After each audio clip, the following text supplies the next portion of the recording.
Logic models.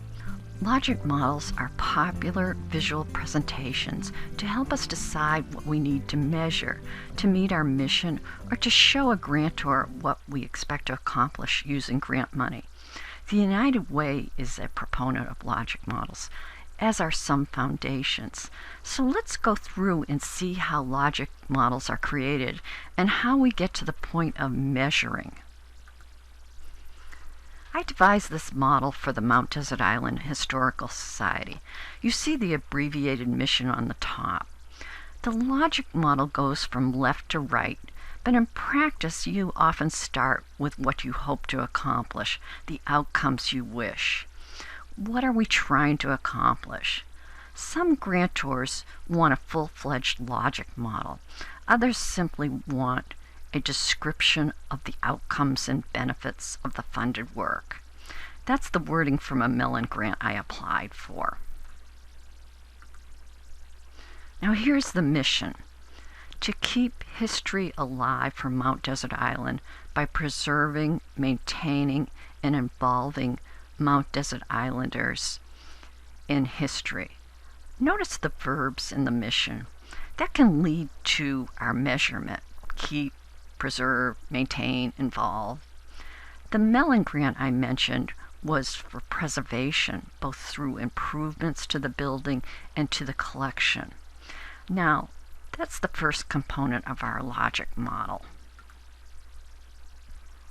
Besides the mission, the values an organization holds might also assist you in identifying what you are trying to accomplish. Notice free access to opportunities for historical engagement in the values statement. That will help us identify an outcome. I think a vision statement is also useful for thinking about long-term outcomes or impacts as well. It's a statement about how an organization sees itself growing in the future. Take a look at MDI Historical Organization's vision statement. Now, inputs, that first column, are the next component after that mission. They are what you need to reach your outcome, your goal. They're not a list of assets, but specific to what outputs and outcomes you have. So that's why I said we realistically start with our outcomes and outputs. Let's look again at that logic model. The next column after inputs is activities. Here we've got to maintain our volunteers so we can run the organization, and we also have to be financially secure and identify sources of funding. In nonprofits, that often means searching for grants. In our logic model, the participants are the ones that will carry out the activities. Many a great strategic plan, or in this case a logic model, has failed because no one's in charge. So it's a good idea to have that column in your logic model. Notice I haven't yet put any numbers to the outputs and outcomes, but both outputs lead to the two outcomes. You can measure a number of outputs to get to your long-term goal.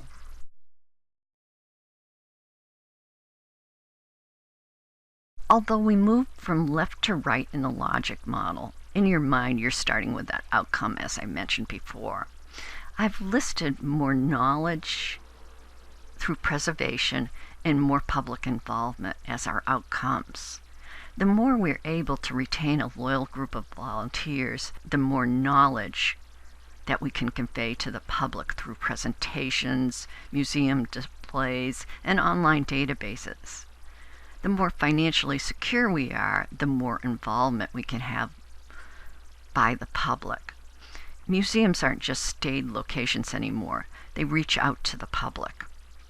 Outputs are the way we measure that can lead us to those outcomes. They're relatively easy to measure. So let's take a look at some of those measures.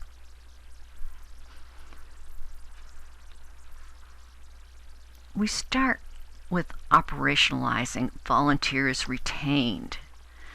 That's the number of volunteers retained over the year.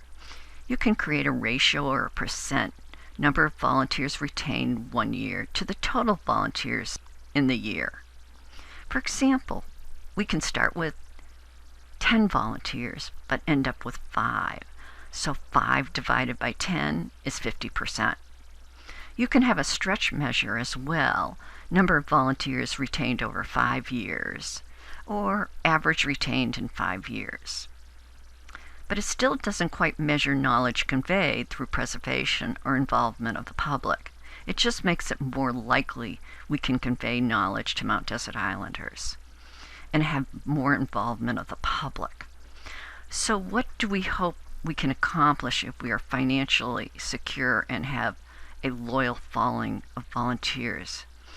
It sometimes is difficult to measure the outcome because of intervening actions. Think of a training program that wants trainees to have a job 5 years out. But here we can come up with a number of ways to measure the outcome. We can measure the size of our collection that's posted online. It should keep increasing each year. We can measure the number of participants when we go to schools or kids coming to us or we present a lecture. This one may be actually hard to get a reliable measure since not everyone signs in.